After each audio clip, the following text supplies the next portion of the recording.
இது என்ன மாதிரி அரசியல்னு தெரியல. நான் சொல்ல வேண்டிய விஷயங்கள் இந்த வீடியோ யாருக்காகனா தமிழ் தேசியவாதிகள் தான். என்னடா நீங்க பண்ணிட்டு இருக்கீங்க? யாரை நம்பிட்டு இருக்கீங்க? கமெண்ட்ல வராங்க, என் கமெண்ட்லயே சொல்றாங்க, சீமான் ஒருத்தவர் தான் விடிவெள்ளி, தமிழர்கள் எல்லாரும் சேர்ந்து சீமானுக்கு ஓட்டு போட்டு ஜெயிக்க வைக்கணும். புடுங்குவீங்க. இனிமே எல்லாரும் புடுங்கிக்கிட்டே இருப்பீங்க. இன்ஸ்டாகிராம் இன்ஃபுளுசரோட வேலை என்ன? முடிஞ்ச அளவுக்கு ஏதாவது சாணி எள்ளி தின்னு என்னத்தையாவது தின்னு அவுத்து காட்டி எதையோ பண்ணி ஃபாலோவர்ஸ் ஏற்றிடணும். அந்த ஃபாலோவர்ஸை வச்சு பிராண்ட்டை கொலாபரேஷன் பண்றது. எனக்கு இவ்வளவு ஃபாலோவர்ஸ் இருக்காங்க, இத்தனை பேர் வாங்குவாங்க, எனக்கு இவ்வளவு கொடு. இதே வேலை தான் இங்க இருக்க கட்சிகளும் பண்ணிட்டு இருக்கு. தன்னை தற்காத்துக்கிறதுக்கு, தன்னுடைய தலைமையை தக்க வச்சுக்கிறதுக்காக, தான் சுயநலமா பயனடைகிறதுக்காக என்ன வேணா பண்ணக்கூடிய ஆள் தான் சீமான். நமக்கு தேவையான விஷயம் என்ன? டிஎம்கே வரக்கூடாது, ஏடிஎம்கே வரக்கூடாது, நாம தான் ஜெயிக்கணும். அப்போ நாம ஜெயிக்கிறதுக்கான வேலையை பார்க்கணுமா, இல்ல எய்தாப்புல இருக்க ஜெயிக்கிறதுக்காக சேர்ந்து வேலை செய்யணுமா? அப்ப நீ சேர்ந்து வேலை செய்யறன்னா சம்மந்தமே இல்லாம காசே இல்லாம கூலிக்கு வேலை பார்க்குறியா? அப்படி ஆள் நீ கிடையாது. அப்ப நீ என்ன பண்ற? காசு வாங்கிட்டு தான் வேலை பார்க்குற. அப்புறம் என்ன கொள்கை, என்ன தலைவர்? உங்க தலைவர் இப்ப அப்படித்தான் இலங்கையில காசு வாங்கிட்டு வேலை பார்த்தாரா? உங்க சுயபோக வாழ்க்கைக்காக இந்த தமிழ் தேசியன்ற கொள்கையை அடமான வச்சுட்டு வாழ்ந்துட்டு இருக்கீங்கன்னா என்ன மாதிரி மனுஷங்கடா நீங்களாம்? எல்டிடி பிரபாகரன் இருக்காருல்ல, அவர் நீங்க புனிதமான தலைவர்னு சொல்லி கொண்டாடிட்டு இருக்கீங்க. உள்ள போய் தேடி பார்த்தீங்கன்னா அவரும் ஒரு சில இடங்களை தவறு செஞ்சிருப்பாரு. வணக்க மக்களை, இன்னைக்கு நான் பார்க்க போற வீடியோஸ் எதை பத்தினா, நேரு அவர்கள் 888 கோடி ஊழல் செஞ்சிருக்காங்க அப்படின்னு சொல்லி நியூஸ்ல வந்திருக்கு. உங்களுக்கே தெரியும், இடி ரைடு இதெல்லாம் பல விஷயங்கள் பண்ணியிருக்காங்க, ஆதாரத்தோட நிரூபிக்கப்படுது அப்படின்னு சொல்றாங்க. ஹவாலா முறையில் கைமாற்றப்பட்டிருக்குன்னு சொல்றாங்க. இந்த படங்கள்லாம் பார்ப்போம் பார்த்தீங்களா, நீங்க ஈஸியா தெரிஞ்சுக்கணும்னா அயன் ஒரு படம், சூர்யா படம் இருக்கும். அதுல ஒரு நோட்டை 2 கிழிச்சுப்பாங்க, ஒரு நோட்டு இன்னொருத்தட்டு இருக்கும், ஒரு நோட்டு இன்னொருத்தட்டு இருக்கும். யார் சேர்த்து கொடுக்குறாங்களோ அவங்களுக்கு பணம் கொடுக்கப்படும். நம்மளுடைய இப்போ ரீசெண்டாக கூட ரிலீஸ் ஆச்சுல, அது புஷ்பா படத்தில் கூட ஒரு பேப்பரை கிழிச்சு கொடுப்பாங்கல்ல. ஸோ அந்த மாதிரி ஹவாலா முறையில் கைமாற்றப்பட்டிருக்கா பணம் அப்படின்றதெல்லாம் டைட்டில் வச்சு வீடியோ போடுறாங்க. அப்போ இது எவ்வளோ ஹைப்பாக போயிருக்குன்றது உங்களுக்கு தெரிஞ்சிருக்கணும். எந்த அளவுக்கு பேசப்பட்ட பொருளாக மாறி இருக்குன்றது தெரிஞ்சிருக்கணும். வேலை வாங்கி தரோம் அப்படின்னு சொல்லிட்டு தான் இந்த வேலை நடந்திருக்கு. அதாவது வேலை வாங்கி கொடுக்குறேன்னு சொல்லி ஒரு வேலை நடந்திருக்கு. ஸோ 888 கோடி ஒரு ஆள் ஒரு துறையில் தூக்குனது. அதாவது கமிஷன் மட்டும் எனக்கு புரியல. நம்ம ஊர்ல தான் கஜானால காசு இல்லை, நாட்டுக்கு மக்கள் உதவி செய்யறதுக்கா சென்ட்ரல் கவர்மெண்ட்டை கையேந்து நிற்கணும். இந்த 888 கோடியை ஒரு குறிப்பிட்ட துறைக்கு சூஸ் பண்ணி அதுக்கு ஹெல்ப் பண்ணியிருந்தாங்க அப்படின்னா மற்றவன்ட்ட கையேந்த தேவையில்லை. அதாவது கடன் வாங்கின பட்டியலில் இப்போ தமிழ்நாடுன்றது கொஞ்சம் ஹைப்ல ஏறி இருக்கு, லட்சங்கள்ல கோடி போயிருக்கு. தேடி பார்த்தா தெரியும். மதுரை மேயர் 200 கோடி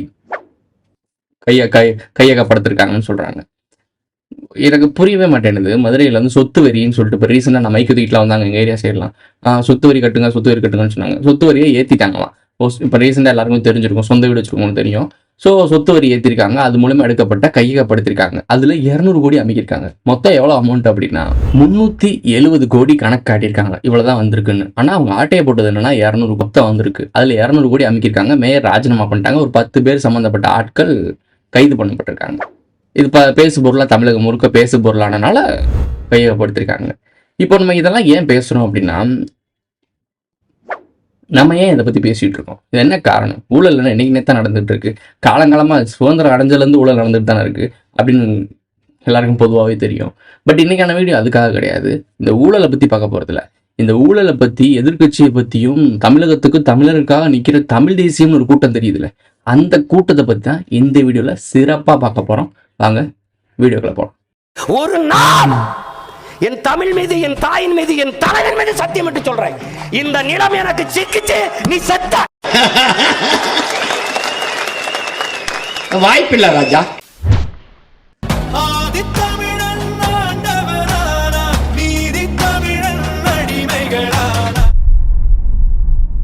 ஃபர்ஸ்ட் தம்பிகளை பற்றி தான் பார்க்கணும். தமிழ் தேசியம்னாலே தம்பிகள் தானே. ஆனால் அந்த தம்பி கிடையாது. தம்பின்னு ஒரு சேனல் வச்சுக்கிட்டே இடும்பவனம்னு ஒருத்தர் இருக்காப்ல, இடும்பவனம் கார்த்தி.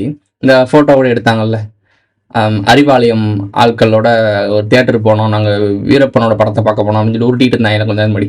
அந்த இடும்பவனம் கார்த்தியோட சேனல் எதாச்சும் உள்ள போகிறோம், அது பார்க்குறோம். செக் பண்ணும்போது என்னென்னா ஃபுல் அண்ட் ஃபுல் டிவிக்கா விஜய். அவங்க டிவிக்கிறத விட இவங்க பயங்கரமாக டிவிக்கிறாங்க. அதாவது டிவிக்கு எல்லா இடத்துலையும் போய் டிவிக்கேன்னு கத்திட்டு இருக்குல்ல, நான் டிவிக்கேன்னு கத்திட்டு இருந்தாங்க. இவங்க டீ வித்ததை விட இவங்க விற்கிற டீ தான் ரொம்ப சூடாக இருக்குது. அதாவது காஃபியை விட கப்பு சூடாக இருக்குன்னு சொன்னோன்னே கொந்தளிச்சாப்ல இல்லை, அதே நம்பர் தான். உண்மையிலே அப்படிதான் இருக்காப்ல. இதெல்லாம் பண்ண வேண்டிய வேலை யாரு? டிவிக்கா பற்றி பேச வேண்டியது, டிவிக்கா அடிக்க வேண்டிய உங்களுக்கு நோக்கம் என்ன? டிவிக்காவுக்கு உங்களுக்கு ஏதாவது வாக்கா தகராறு இருக்கா? டிவிக்கா விஜய் சீமான்ற வார்த்தையை எங்கேயாவது அட்ரஸ் பண்ணியிருக்காரா? ஏதாவது ஒரு இடத்துல சீமான்ற ஒரு பேச்சை எடுத்திருக்காரா? அண்ணன் அல்லது எதிரி, அரசியலுக்கு நான் என்னமாச்சும் ஒன்று அரசியலுக்காகனாச்சு ஏதாச்சும் ஒரு வார்த்தை சீமான் அப்படின்ற பேரு எடுத்திருக்காரா? என்டிகே, நாம் தமிழர் அப்படின்னு ஒரு வார்த்தையை எங்கேயாவது பயன்படுத்திருக்காங்களா? தமிழ் தேசியவாதிகள் அப்படின்னாச்சும் பயன்படுத்திருக்கு? கிடையவே கிடையாது. ஆனால் நீங்க மூச்சுக்கு 300 வீடியோ கூட மேல போட்டு அத்தாடி வீடியோ செக் பண்ணி பாக்குறேன். கடைசியா போட்ட கடைசி ஒரு மாசம் ஃபுல்லா டிவிக்கா மட்டுமே டீ வித்துருக்காப்ல, டீ வித்து தான் வீடியோ போட்டிருக்காப்ல. எனக்கு உண்மையிலே புரியல இவங்களுக்குலாம் என்ன வேலை. அப்ப அந்த முத்து அவர்களை சந்திச்சுட்டதுக்கு அப்புறம் நாம் தமிழர் கட்சி இப்படி செயல்படுதுன்னு சொன்னது கன்ஃபார்ம் ஆயிடுச்சுல. அதுல இருந்து நீங்க முழுக்க டிவிக்காவே அடிக்கிறீங்க அப்படின்னா இது என்ன மாதிரி அரசியல்னு தெரியல. நான் சொல்ல வேண்டிய விஷயங்கள் இந்த வீடியோ யாருக்காகனா தமிழ் தேசியவாதிகள் தான். என்னடா நீங்க பண்ணிட்டு இருக்கீங்க? யாரை நம்பிட்டு இருக்கீங்க? கமெண்ட்ல வராங்க, என் கமெண்ட்லயும் சொல்றாங்க, சீமான் ஒருத்தவர் தான் விடிவெள்ளி, தமிழர்கள் எல்லாரும் சேர்ந்து சீமானுக்கு ஓட்டு போட்டு ஜெயிக்க வைக்கணும். புடுங்குவீங்க. அவர் ஜெயிக்கவே மாட்டாரு, அது வேற விஷயம். இந்த அல்கரிதம் ஒர்க் ஆகாது, நீங்க ஜெயிக்க வைக்க முடியாது, அவர் ஓட்டு உழுகாது. ஸோ இது வேற மாதிரி அல்கரிதம். அதாவது ஒரு ஆளுமை இருக்கும், அந்த 2 ஆளுமைக்கு எதிராக உருவாகும்ல ஒரு கூட்டம். இவனையும் பிடிக்காது இவனையும் பிடிக்காதுன்னு உருவாகும்ல. அப்ப 3ஆவது ஒரு கூட்டம் உருவாகும், மண் சார்ந்த ஒரு கூட்டம் உருவாயிரும். அப்படி உருவாச்சுன்னா இந்த 2 கூட்டத்துக்கும் கேம் ஆட முடியாது. இந்த 2 கூட்டத்தையும் இயக்கக்கூடிய ஆட்களுக்கு கேம் ஆட்ட முடியாது. அப்போ இடையில மண் சார்ந்த கூட்டம் உருவாகிற சூழ்நிலை உருவாகும். ஆனா அந்த நிகழ்வு நடக்கும்போது உண்மையிலேயே ஒருத்தன் உருவாகி வருவான். அவனை முத்துக்குமார்னு நினைக்கிற அவர் பேரு, அவர் இல்லாத இடத்த இன்னொரு கோமாளியை வச்சு ஃபில் பண்ணி அந்த கோமாளியை பிரம்மாண்டமாக்கி அவர் பின்னாடி எல்லாரும் போகணும், புரட்சின்னு பேசுவாங்க. நல்லா நோட் பண்ணி பாருங்களேன். எலெக்ஷன் முடிஞ்ச பிறகு அடுத்த ஒரு 3 வருஷத்துக்கு ஃபுல் அண்ட் ஃபுல் ஆளுங்கட்சி தான் திட்டுவாங்க. ஆளுங்கட்சி எதிர்கட்சி தான் திட்டுவாங்க. இந்த தமிழ் தேசிய கூட்டம் ஆளுங்கட்சி எதிர்கட்சி திட்டி முடிப்பாங்க. கரெக்டா எலெக்ஷன் நெருங்குற போற டைமிங்ல யாருக்கிட்ட அதிகமா பேரம் பேசப்படுதோ அவங்களுக்கு ஃபேவரா வீடியோ போடுறாங்க, அவங்களுக்கு ஃபேவரா மீட்டிங்ல பேசுறாங்க. பார்த்துருப்பீங்களா? அண்ணன் என்ன சொன்னாருன்னு, எங்க அண்ணன் திருமாவளவரை முறைச்சிங்கன்னா நானே அடிப்பேன். எங்க அண்ணனை முறைச்சா நானே அடிக்கத்தான் செய்வேன். இப்ப நீங்க எங்க அண்ணனை முறைச்சா நானே அடிப்பேன். உங்களை ஒரு தம்பியாவே பார்க்கல, உங்களை மனுஷனாவே பார்க்கல, உங்களை ஒரு எதிர்கட்சியாவே கூட பார்க்கல, உங்களை ஒரு கட்சியாவே பார்க்கல, உங்களை மதிக்கவே மாட்டாங்க. இவர் வைகோ, திராவிட கழகங்கள்லாம் பவர்ஃபுல்லா இருந்துக்கோங்க, ஏன்னா நமக்கு அச்சுறுத்தலான ஒரு கட்சி உருவாகி வந்துட்டு இருக்கு தமிழ் தேசியன்ற ஒரு கூட்டம். யாரு? வைகோ அவர்கள் சொன்னது. தமிழ் தேசிய கூட்டம் திராவிட கழகத்துக்கும் இந்த திமுக இருக்குல்ல, இந்த திராவிட கழக கூட்டங்கள், இது எல்லாத்துக்கும் அச்சுறுத்தலாம். இந்த கழகம்னாலே கழகம் கூட்டம் தான், அந்த கழக கூட்டத்துக்கு எல்லாத்துக்குமே அச்சுறுத்தலாம். மண் சார்ந்து ஒருத்தன் வரவன்னு அவரு கூட தான். எங்க அண்ணன் அவங்க அம்மா இருந்தா நான் போவேன், எங்க அப்பா இருந்தா அவர் வருவார். என்னங்கடா பேசுறீங்க? இதெல்லாம் அரசியல் நாகரிகமா? ஒருத்தர் தனிப்பட்ட முறையில அவர்கிட்ட நம்ம எதிர்க்கணும், சண்டை போடணும்னு எந்த அவசியம் இல்லை. ஆனால் பொது வெளியில வந்துட்டீங்க, 2 பேரும் பொது வழியில வந்த ஆட்கள். அப்போ பொது ஜனங்களுக்கு ஏத்த மாதிரிதான் இருக்கணும். தனிப்பட்ட முறையில் நாங்க ஃப்ரெண்ட்ஸ், ஆனா அரசியல் முறையில மட்டும் என்ன இது? என்ன மாதிரி இது? எப்படி ஏத்துக்கிறீங்க கேட்டா அது அரசியல் நாகரிகமா? அதுக்காக மூஞ்சி முறைச்சிக்கிட்டே தெரியணுமா? முறைச்சிக்கிட்டு தெரிய வேணாம். வேலையை பார்த்துட்டு நீ போ, அவர் வேலையை பார்த்துட்டு அவர் போவா. எதனா கொண்டு போய் கை கோர்த்துட்டு இருக்கு. அப்ப கை கோர்த்துட்டு இருக்கும் போதே அங்கேயே பேசி முடிக்க வேண்டியதானே? இது சரியில்லை, பண்ணாதே, இது செய்ய பண்ணாதப்பா அப்படி அங்கேயே பேசி முடிக்க வேண்டியதானே? எதுக்கு பொதுவில் இங்கிட்டு ஒரு கூட்டத்தை கூட்டிட்டு அங்கிட்டு ஒரு கொடுத்துட்டு எல்லா மக்களுக்கும் நாமத்தையும் பட்டையும் போட்டு அனுப்பி விட்டுட்டு இருக்கீங்க? பிராடத்தனால பண்றீங்க. பாலிடிக்ஸ்னாலே பிராடத்தனம் தான், அது வேற விஷயம். அது மட்டும்தான் நடந்துட்டு இருக்கா? இந்த இடும்பவனம் ஒரு வீடியோ போட்டிருக்கு, அந்த சேனலோட ஸ்டார்டிங்ல பின் பண்ணி போடுவோம்ல, அந்த மாதிரி போட்டிருக்காப்ல, இன்ட்ரோ மாதிரி ட்ரெய்லர் மாதிரி சேனல். அதை உள்ள போனோன்னு நாங்க கோபாலபுரம் கொத்தடிமையா அப்படி இப்படின்னு கதறிட்டு இருக்கா. உண்மைதான், அதான் உண்மை. தமிழ் தேசியக்காரங்களுக்கு எல்லாருக்குமே சொல்றேன், உண்மைதான். நீங்க தானே பண்ணிட்டு இருக்கீங்க. இப்ப இந்த டைமிங்ல, எலெக்ஷன் வர டைமிங்ல யாரை நீங்க வெறி கொண்டு வேங்கையா தாக்கணும்? யாரோட ஊழலை பத்தி பேசணும்? இந்த 800 கோடியை பத்தியும் பேசல, 200 கோடி பத்தியும் பேசல. ஆனா ஒன்னத்துக்காக பேப்பர் பேடு கட்சி கூட கிடையாது, இன்னமும் அவங்களுக்கு அங்கீகாரம் கூட கொடுக்கல, இன்னும் ஒரு எலெக்ஷனை கூட சந்திக்காத ஒரு விஜயை போட்டு இந்த அடிக்கிறீங்களே. தம்பிகளுக்கு எங்கேயாவது மண்டையில எங்கேயாவது மூளை இருந்துச்சுன்னா, பிரபாகரன் அவர்கள் ஒன்னத்துக்கும் உதாரண எதிர்த்தாரு. யாரை தலைவரை எடுத்துக்கிட்டீங்க? சீமானை விடுங்க, கொள்கை தான் உங்களுக்கு முக்கியம். ஒரு தடவை அறிவுபூர்வமா பேசுறாங்களாம், நாங்க சீமானை மையப்படுத்தி போகல, அந்த கொள்கையை யார் தூக்கிட்டு போறது? நீங்க தூக்கிட்டு போறீங்களா? இல்ல சீமான் தான் தூக்கிட்டு போறாப்ல. அப்ப அவரு தானே அட்ரஸ் பண்ணணும். அவரு சரியில்லாத ஆளா இருந்தாருன்னா இந்த கொள்கையை எப்படி கொண்டு போய் சேர்ப்பாரு? இந்த அடிப்படை புரிதல் எல்லாமே கமெண்ட் பண்றாங்க. பாவமா இருக்கு இவங்களை பார்க்கும்போது. என்ன ஒண்ணுன்னா, மக்களுக்கு சீமான் மட்டும் தான் விடுதலைன்ற மாதிரி ஒரு பிம்பத்தை உருவாக்கிட்டாங்க. அதுக்கு கிளைப்பிரிவா உருவானதை சீமானுக்கு ஆல்டர்னேட்டா உருவானவங்களெல்லாம் பத்தி விட்டாங்க. அவன் எதிர்கட்சியோ ஆளுங்கட்சிக்கோ சேர்ந்துட்டு போயிட்டான். பட் சீமான் தனிக்காட்டு ராஜா மாதிரி சுத்துறது. இவன் ஜெயிக்கவே மாட்டாங்க, கடைசி வரைக்கும் மேனிபுலேஷன் அரசியல் பண்ணுவாங்க. இவன் ஜெயிக்கிறதான்னு சொல்லிட்டு ஒரு ஓட்டுவீங்க. இன்ஸ்டாகிராம் இன்ஃப்ளூயன்சரோட வேலை என்ன? முடிஞ்ச அளவுக்கு ஏதாவது சாணி எள்ளி தின்னு என்னத்தையாவது தின்னு அவுத்து காட்டி எதையோ பண்ணி ஃபாலோவர்ஸ் ஏற்றிடணும். அந்த ஃபாலோவர்ஸை வச்சு பிராண்ட்டை கொலாபரேஷன் பண்ணுறது. எனக்கு இவ்வளோ ஃபாலோவர்ஸ் இருக்காங்க, இத்தனை பேர் வாங்குவாங்க, எனக்கு இவ்வளோ கொடு. இதே வேலை தான் இங்கே இருக்க கட்சிகளும் பண்ணிட்டு இருக்கு. அதாவது ஆளுங்கட்சியும் இல்லாமல் எதிர்கட்சியும் இல்லாமல் கட்சின்னு இருப்பாங்க பாருங்க. பேப்பர் ஒரு கட்சியின் பேர் போட்டுருக்காங்க, சாதி கட்சியோ மத கட்சியோ இனக்கட்சியோ ஏதோ ஒரு கட்சியை போட்டு உருவாக்கிட்டு உட்காந்துறான். இல்லை, இவங்க ஃபுல்லாக ஒவ்வொரு அரசியலிலும் எலெக்ஷன் அப்போ இதான் பண்ணுறாங்க. இதான் நடந்துட்டு இருக்கு. இது ஓப்பனாக நடந்துட்டு இருக்கு. உங்க யாருக்குமே தெரிய மாட்டுது. ஒவ்வொருத்தனும் எங்க சாதிக்காரன், எங்க மதத்துக்காரன், எங்க இனத்துக்காரன், எங்க தமிழ்காரன், தமிழ் தேசியக்காரன் அப்படின்னு நம்பி நம்பி நம்பி நம்பி போய் ஏமாந்து கடைசி வரைக்கும் முட்டாப்பையில தான் வாழ்ந்துட்டு இருக்கோம் இன்ன வரைக்கும். இந்த எலெக்ஷன்ல நடக்கிற டிராமாவை பார்த்தாலே தெரியலையா உங்களுக்கு? கேட்டால் நாங்கள் தான் திமுக பற்றி எதிர்த்து பயங்கரமாக செயல்பட்டோம். ஆமாம், செயல்பட்டீங்க, நான் இல்லைன்னு சொல்லவே இல்லையே. இதுக்கு முன்னாடி வரைக்கும் திமுக எதிர்த்து செயல்பட்டீங்க. இங்கே என்ன ஸ்ட்ராட்டஜிகள் நடக்குது அப்படின்னா மக்களோட மறதி. ஏன்னா இன்னைக்கு ஒரு விஷயம் நடக்குது அப்படின்னா இன்னைக்கு பேசுவாங்க திமுக பற்றி. இப்போ எலெக்ஷன் நடந்து முடிஞ்சிருச்சு, இப்போ ஜெயிச்சிட்டாங்க, டிஎம்கே ஜெயிச்சிருச்சோ இல்லை ஏடிஎம்கே ஜெயிச்சிருச்சோ, யாரோ ஒருத்தவங்க ஜெயிச்சிட்டாங்கன்னா இவங்க ஆரம்பத்தில் யாரை பற்றி பேசியிருப்பாங்க? எடப்பாடி பழனிசாமி சித்தப்பா பற்றி பேசியிருப்பாங்க, இல்லை பெரிய அப்பாவை பற்றி பேசியிருப்பாங்க. நல்லா பேசி கண்டாமணிக்கே திட்டுவாங்க, சர்க்கரை நாற்காலி வரைக்கும் பேசியிருப்பாங்க. என்னென்னமோ பேசிட்டு துரோகிகள் அது இதுன்னு எல்லாம் பேசி முடிச்சுட்டு கரெக்டாக அந்த எலெக்ஷன் நெருங்க போகிற டைமிங்கில் என்ன பண்ணுறாங்க அப்படின்னா, யார் புதுசாக ஒரு கட்சி வருதோ, அதாவது இவனுக்கு இந்த இப்போ கத்திட்டு இருக்கான்ல, இவனுக்கு ஆல்டர்னேட்டாக இவன் இடத்த பிடிக்கிறதுக்கு ஒருத்தன் வரானோ அவனை நோண்டுறது. இப்போ அந்த இவன் இதனால வரைக்கும் பெட்டி வாங்குறதுக்காக வேலை பார்த்தாங்கல்ல, இந்த பெட்டியை வாங்குறதுக்கு நமக்கு ஒரு டிமாண்ட் குறையுது, குறைஞ்சா இன்னொருத்தன் வந்துட்டானா ஷேரிங் போகும்ல. இப்போ 500 கோடின்னு ஒரு தனக்கு ஃபிக்ஸ் பண்ணுறாங்க அப்படின்னா 250 கோடியாக மாறிடும்ல. இவனுக்கு 250 கோடி, அவனுக்கு 250 கோடி, ஐயோ எனக்கு பத்தாது, எனக்கு 500 கோடி வேணும், அப்புறம் 1000 கோடி அப்போ மாத்துறது அப்படின்னு யோசிக்கிறவன் இவன் உருவாகி வரான்ல, இவனை தான் அடிப்பான். ஏன்னா மேலே இருக்க 2 பேர் அவன் மாற்றி மாற்றி சேம் சீட்டில் உட்காந்து பழகிட்டான், அவன் கீழே இறங்க மாட்டான். ஆனால் கீழே இருக்க கட்சியை அவனுக்கு ஏற்ற மாதிரி பயன்படுத்திக்கிறது. ஒன்று என் கூட சேர்ந்து இயக்கமாக மாறிடு, என் கூட ஐக்கியமாயிரு, இல்லை எனக்கு எதிராக செயல்படுற மாதிரி எனக்கு அதாவது ஸ்லீப்பர்ஸஸ் மாதிரி ஒர்க் பண்ணு. இதுதான் நடந்துட்டு இருக்கு. பொலிட்டிக்ஸை நான் கவனிச்ச வரைக்கும் இதான் நடந்துட்டு இருக்கு. இது பண்ற வேலை தான் சீமான் பண்ணிட்டு இருக்காப்புல. பல கட்சிகள் எல்லா கட்சியும் தான் பண்ணுது. ஒருத்தர் அங்கிட்டு சேர்ந்துருவான், ஓப்பனாகவே எங்கிட்டு சேருவான், அடுத்த எலெக்ஷன் எங்கிட்டு சேருவான். சேர்றதுக்கான நோக்கம் என்ன? அது மூலம் பயனடைஞ்சுக்கிறாங்க, சனிப்பட்ட முறையிலையும் பயனடைஞ்சுக்கிறாங்க. தான் இயக்கத்துக்கு தான் சமூகத்துக்கும் கொஞ்சம் செய்யணும், தான் இனத்துக்கும் கொஞ்சம் செய்யணும், செஞ்சுட்டு போயிடுறாங்க. இதுதான் நடக்குது. ஆனால் முழுமையாக பயனடைகிறது யாரு அப்படின்னா இந்த கட்சிகள், பெரும் கட்சிகள். இலையும் சரி சூரியனும் சரி, இவங்க 2 தான் பலன் அடைஞ்சிட்டு இருக்காங்க. ஆனால் மித்த எல்லாருமே அடிமைகள் ஆகிட்டு இருக்காங்க. சிம்பிளான அரசியல் இது. இப்போ சீமானோட முகத்திரை பயங்கரமாக கிழிஞ்சு தொங்கிட்டு இருக்கு. நல்லா பார்த்தீங்களா, அந்த ஒரு பெண்மணியை வச்சு கட்டம் கட்டினாங்க. அப்புறம் அருண் ஒருத்தர் கேஸ் போட்டு அலக்கழிச்சிட்டே இருந்தாரு. இது 2மே அமைதியாயிருச்சா? ஆனால் இவர் பேசுகிற செயல்பாட பாருங்க, டிவிக்கு எதிராக பேசுறாரு. புரியுதா உங்களுக்கு? தன்னை தற்காத்துக் கொள்வதற்கு, தன்னுடைய தலைமையை தக்க வச்சுக்கிறதுக்காக, தான் சுயநலமாக பயனடைகிறதுக்காக என்ன வேணா பண்ணக்கூடிய ஆள் தான் சீமான். இது புரியாம எங்க அண்ணன் தான் மேடையில பேசி திரைக்க வச்சு எப்படி ஒரு சினிமா டைலாக் பேசி ஆளை பிடிப்பாயலோ அதே மாதிரி கொள்கைன்ற வார்த்தையை மேடைக்கு பேசி ரியல் லைஃப்ல பேசி ஒரு ரசிகர் பட்டாளத்தை உருவாக்குனவர் தான் சீமான். அந்த கொள்கைக்காகவும் அடிப்படைக்காகவும் நீ போகல. அப்படி போயிருந்தேன்னா இப்போ உங்க அண்ணன் செயல்படுறதாக உனக்கு தெரிஞ்சிருக்கணும். உனக்கு மூளை இருந்திருக்கணும். உன்னை மூளை வளர்த்து விட்டுருக்கானா? கிடையாது. கேள்வி கேட்டிருக்கணும்ல. கேள்வி கேட்டோம்னா கட்சியிலிருந்து பத்தி விட்டுருவாங்க. ஸோ முதல் கேள்வி என்னன்னா, இப்போ டிவிக்காவை அடிக்கிறதுக்கு என்ன தேவை? நமக்கு தேவையான விஷயம் என்ன?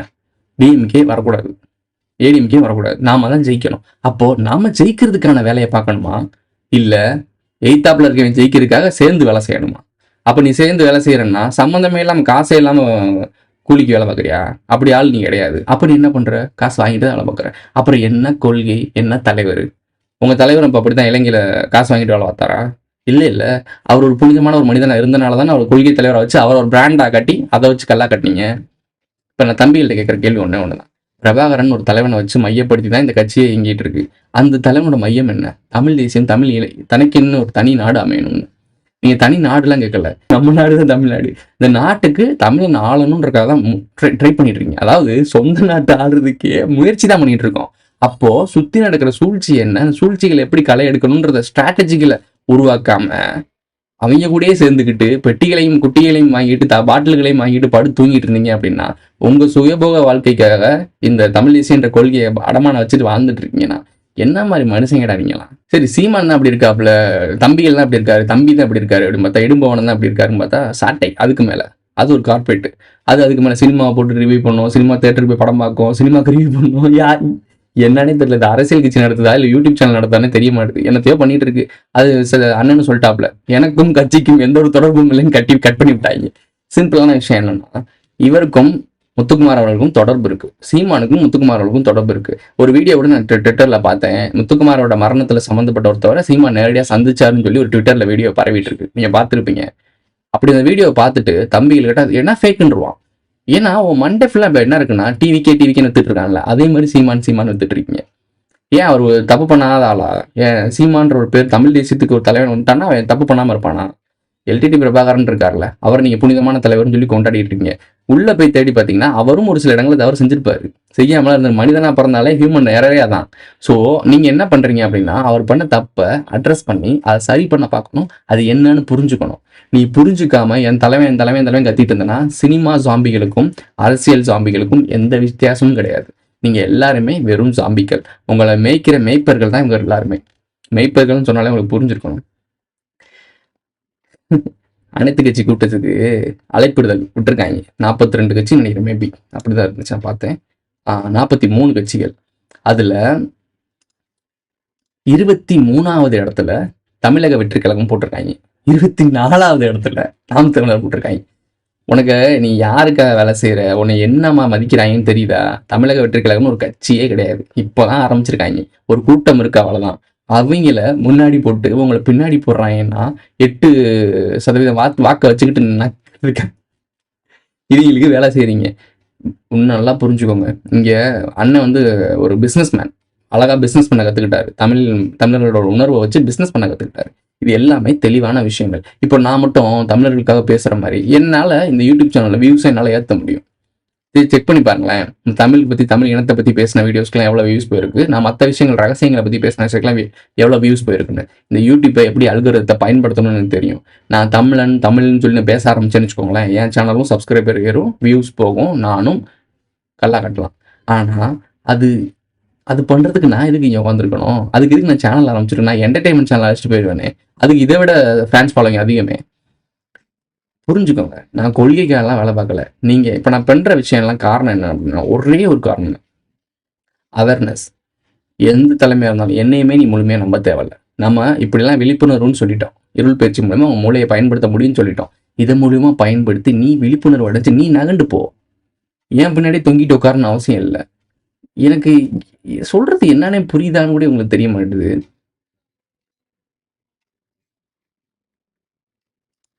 வாக்கெடுப்பை பத்தி எதிர்ப்பு ஆரம்பிச்சிட்டாங்க. நார்த் இந்தியாவுக்கு சவுத் இந்தியாவுக்கு ஆரம்பிக்குன்னு சொன்னோம்ல, ஆரம்பிச்சிட்டாங்க. ஸ்டாலின் அவர்கள் சொல்லிட்டாரு, இந்த வாக்கெடுப்பு இதெல்லாம் எஸ்ஐஆர் நாங்கள் எதிர்க்கிறோம், அனைத்து கட்சி கூட்டலாம் கூட்டம் பண்ணுங்க, நம்மளாம் ஒன்று சேர்ந்து மோடி அவர்கள் நேரடியாக மீட் பண்றீங்க, போங்க இங்கே ஃப்ளைட்டை பிடிச்சி போங்க, நேரடியாக ஆட்டோவே கேளுங்க. நான் திரும்பவும் சொல்றேன், ஒரு மீட்டிங் அரேஞ்ச் பண்ணி இவங்க 2 பேரும் நேரடியாக பேசிக்கலாம்ல. மற்ற விஷயத்துக்கு சம்மந்தமே இல்லாமல் இங்கே ஈடுலாம் போகும்போதுலாம் ஓடினீங்கல்ல, கேட்டாங்க எதுக்கு போனீங்கன்னு சொன்னாங்க. சரி, நீங்க ஒரு முதலமைச்சர், உங்களுக்குன்னு ஒரு பொறுப்பு இருக்கு. இவர் சிஎம், அவர் பிஎம். ஸோ 2 பேருக்கும் ஒரு பொறுப்பு இருக்கு, மக்களோட பொறுப்பு இருக்கு. இந்த மாதிரி ஒரு விஷயம் நடக்குதுங்க, இது இந்த மாதிரி ஆபத்தா மாறுறதுக்கு வாய்ப்பு இருக்கு. அதாவது நான் சொல்றது என்னன்னா, உங்களுக்காக சேவை செய்யற ஆட்களா இருந்தாங்கன்னா இதை பண்ணுவாங்க. ஸோ இவர் இங்க இருந்து அங்கே ஃபோன், அதான் தபால் எழுதுவாங்கல்ல, தந்தி முறையில தான் எழுதுவாங்க, எழுதி இங்கே அனுப்புவாரா. ஒரு ஃபோன் கால் பண்ணிட்டு மீட்டிங் அரேஞ்ச் பண்ணிட்டு ஒரு நாள் சூஸ் பண்ணி 2 பேரும் உட்காந்து பேசிக்கலாமே. ஏங்க இந்த மாதிரி இருக்குங்க, எதுக்கு நீங்க இங்க இருக்க அனைத்து கட்சியை கூட்டிட்டு இருக்கணும்? உங்களுக்கு தேவையான விஷயம் என்ன? இதை போடுறது யாரு? Central government. அப்ப நீங்க சென்ட்ரல் கவர்மெண்ட் அவரோட பிரைம் மினிஸ்டரை நேரடியாக சந்திச்சு இந்த மாதிரிலாம் பிரச்சனைகள் இருக்குங்க, இந்த மாதிரி பண்ணாதீங்க, இது சரியில்லை, இங்க இருக்க ஆபத்துகள், இங்க இருக்க சாதக பாதங்கள்லாம் பேசணும். அப்படி பேசுறவன் சரியான தலைவனா இருக்கணும், அப்பளுக்கு இல்லாத தலைவனா இருக்கணும். இவங்களே பல ஏசியாலே நம்பர் 1 குடும்பமா இருந்தாங்கன்னா இங்க போனா என்ன இப்படி பேச முடியுமா சொல்லுங்க? தம்பி சாதகமே எங்கிட்ட இருக்கு, இந்த வெள்ளம் பார்க்காத போ பேசாம அப்படின்னு போயிடுவாங்க. இதனாலதான் இது நடக்க மாட்டேது. உள்ளுக்குள்ள கரை இல்லை, அழுக்கு இல்லைன்னா இது நடந்திருக்கணும்ல. நான் பேசிக்கா கேட்கிறேன், நான் ஒரு அரசியல்வாதி கிடையாது. ஒரே ஒரு விஷயம், மக்களுக்காக சேவை செய்ய வந்தவங்க தான் 2 பேருமே. நீங்க பெரிய நாட்டுக்கான சேவை செய்றீங்க, இவர் குட்டி நாட்டுக்கான சேவை செய்யறாரு. குறுநில மன்னன், பேரரசு, 2 பேரும் நேரடியாக பேசி மீட்டிங்கை முடிச்சுக்கிட்டீங்கன்னா இவ்வளவு சிக்கல் மக்களுக்கு இல்லையே. எங்களுக்கு சேவை செய்யறதுக்கு எங்களை வச்சு ஒரு மீட்டிங்கை போட்டு சின்ன கட்சியெல்லாம் கூட்டி என்ன எதிர்த்து டவுன் கத்த போறீங்களா? இதுக்கு அவங்களுக்கு ஓட்டு போட்டு உட்கார வச்சோம். உங்களுடைய பவர் என்ன? கூப்பிட்டு உட்காந்து நேரடியாக பேசி முடிச்சு விட்டு இதுக்கு ஒரு மீட்டிங், இதுக்கு ஒரு போராட்டம், ஒரு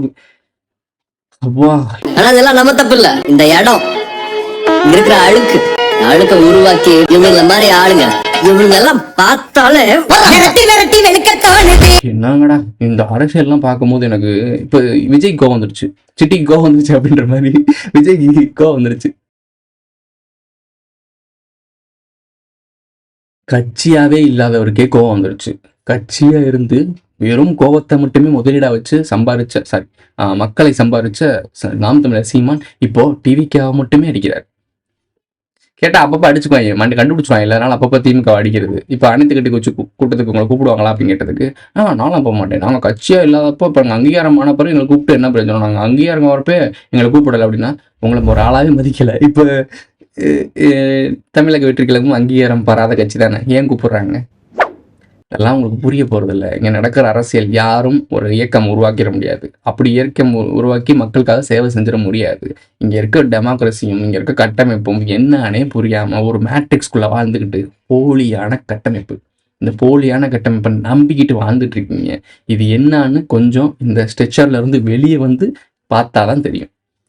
அந்த ஸ்ட்ரெச்சருக்குள்ளேயே உட்காந்துட்டு இருந்தீங்க அப்படின்னா எதுவுமே தெரியாது. அதாவது குண்டச்சட்டியில் குதிரை ஓட்டுறதுன்னு நம்ம பழமொழி சொல்லுவாங்க. ஒரு சட்டி இருக்குது, அந்த சட்டிக்குள்ளேயே தான் சுற்றிட்டு இருக்க, அந்த சட்டி தான் நீ உலகம்னு நினச்சிட்டு இருக்க. சட்டியை விட்டு வெளியே வந்து பார்த்தா தான் எவ்வளோ பெரிய உலகம் இருக்குன்னு தெரியும். நீங்கள் வாழ்ந்துட்டு இருக்கிறதெல்லாம் பார்த்தீங்கன்னா அரசாங்கம், ஆட்சி, DMK, ADMK, Congress, BJP, RSS என்னென்னமோ சொல்லிட்டு இருக்காங்க. என்னென்னமோ வாயில் வராத கட்சியெலாம் நிறையா இருக்குது. இவ்வளோ கட்சிகள், இவ்வளோ இயக்கங்கள் மக்களுக்காக தான் எல்லாம் சேவை செய்கிறாங்க. யுனைடெட் நேஷன், அதுக்கப்புறம் ஐக்கிய அரபு நாடுகள் எல்லாமே ஒன்று சேர்ந்து என்னமோ பண்ணுறாங்க. இவங்களெல்லாம் தூக்கி போட்டு இவங்களை விட்டு வெளியே வந்து பாருங்கள். நாமெல்லாம் மனிதர்கள், மனிதர்களுக்கு தேவை நிம்மதியான வாழ்க்கை. இதை எங்கேயாவது இவங்க செய்கிறாங்களா? அப்போது இந்த ஸ்ட்ரெச்சர் யாருக்கானது? உங்களை அடிமைப்படுத்தி, உங்களை கட்டுப்படுத்தி, உங்களை கண்ட்ரோல் பண்ணுறது தான் இங்கே பேசிக்கான கோட். தெரியுதா? நம்மளை ஏன் அவன் கண்ட்ரோல் பண்ணணும்? இதுதான் உன்னோட கேள்வி. இதை தேடு, உனக்கான எல்லா கேள்விக்கான பதிலும் கிடைக்கும். இதோட இந்த வீடியோ முடிஞ்சிருச்சு. இந்த வீடியோ பிடிச்சிருந்துச்சுன்னா லைக் பண்ணுங்க, கமெண்ட் பண்ணுங்க, சப்ஸ்கிரைப் பண்ணுங்க, மறக்காம பெல் ஐகானை ஆல் போட்டு உங்கள் ஃப்ரெண்ட்ஸ்லாம் ஷேர் பண்ணுங்க. உங்களுடைய கருத்துக்களை கமெண்ட்ல பதிவு செஞ்சுட்டு போங்க. சேனலில் மெம்பர்ஸை ஆட் ஆகி ஜாயின்ற பட்டன் இருக்கும், போட்டு மெம்பர்ஷிப்பில் ஆட் ஆகிக்கோங்க. அடுத்து ஒரு நல்ல வீடியோ சந்திக்கும். எதுக்கு நான் கருப்பு போட்டு வந்தேன் தெரியுமா? இப்போ பார்த்துட்டு சொல்லுவாங்க, இவன் திமுக கிட்ட காசு வாங்கிட்டு தான் வேலை பார்க்குறான். பேசு, உன் அறிவு அவ்வளோதான், பேசு. அதுக்கு தான் போட்டு வந்தேன். அவன்டா நீங்களாம். Who is this guy?